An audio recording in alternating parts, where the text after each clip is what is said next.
श्री कृष्ण की लीलाओं से शायद ही कोई शख्स अनजान होगा, लेकिन क्या आप जानते हैं कि कृष्ण की मृत्यु कब और कैसे हुई थी?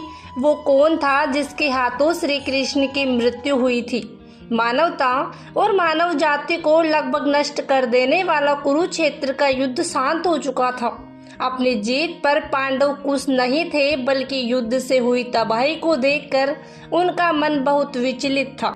युद्ध के बाद श्री कृष्ण पांडवों के साथ गांधारी और धृतराष्ट्र के पास बेटे दुर्योधन की मौत पर शोक जाहिर करने और क्षमा मांगने पहुंचे। दुर्योधन का खून में लथपथ शरीर और अंधे माँ बाप की आंखों से आंसुओं की बाढ़ से पांडवों का भी दिल भर आया था। गांधारी पांडवों को छोड़ श्री कृष्ण को दुर्योधन की मौत का असली जिम्मेदार मानने लगी।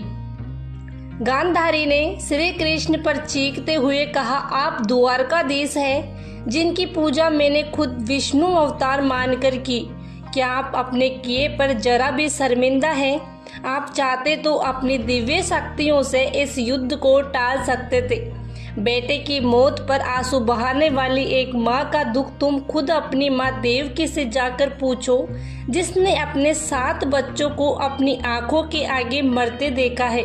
इसके बाद गांधारी ने कृष्ण को श्राप देते हुए कहा, यदि भगवान विष्णु के प्रति मेरी आस्था सच्ची रही है तो आज से ठीक 36 वर्ष बाद तुम भी इस धरती पर जीवित नहीं रहोगे।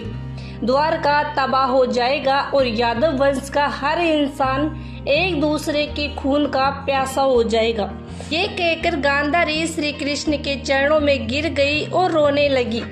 श्री कृष्ण ने चेहरे पर हल्की सी मुस्कान लिए गांधारी को उठाया और कहा, माते, आपके श्राप का असर एक दिन जरूर होगा, लेकिन ये सिर्फ मेरे प्रति आपकी सच्ची श्रद्धा की वजह से नहीं, बल्कि बदलते समय की वजह से भी होगा। कहते हैं कि गांधारी का यही श्राप यादव वंश के विनाश और भगवान कृष्ण की मृत्यु का कारण बना। कई साल बीतने के बाद श्री कृष्ण के पुत्र सांबा गर्भवती स्त्री का वेश धारण कर ऋषि मुनियों से मिलने गए। ये देखकर ऋषि भड़क गए और उन्होंने सांबा को श्राप दिया कि तुम एक ऐसे लोहे के तीर को जन्म दोगे जो तुम्हारे कुल साम्राज्य का सर्वनाश कर देगा।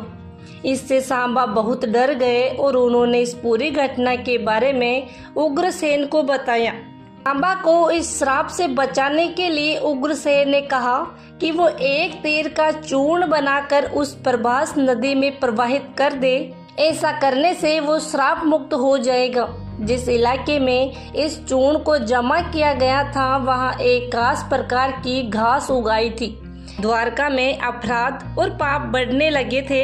ये देख श्री कृष्ण परेशान हुए और उन्होंने अपनी प्रजा से प्रभास नदी के तट पर जाकर पापों का प्रायश्चित करने का आग्रह किया। द्वारकाधीश वहां जाकर मदिरा के नशे में चूर एक दूसरे से लड़ने लगे। गांधारी के श्राप के अनुसार यादव वंश के सभी लोग आपस में लड़कर मर गए। इस घटना के कुछ समय बाद श्री कृष्ण एक पेड़ के नीचे योग समाधि ले रहे थे। इसी दौरान जरा नाम का एक शिकारी वहां हिरण की तलाश में आ गया। जरा ने कृष्ण के हिलते हुए पैरों को हिरण समझा और तीर चला दिया। इसके बाद शिकारी श्री कृष्ण के पास पहुंचा और अपनी गलती के लिए उनसे क्षमा मांगने लगा। तब श्री कृष्ण ने उसे सांत्वना दी और बताया कि कैसे उनकी मृत्यु निश्चित थी। श्री कृष्ण ने कहा, त्रेता युग में लोग मुझे राम के नाम से जानते थे। राम ने सुग्रीव के बड़े भाई बाली का छिपकर वध किया था। अपने पिछले जन्म की सजा उन्हें इस जन्म में मिली है। दरअसल जरा ही पिछले जन्म में बाली था।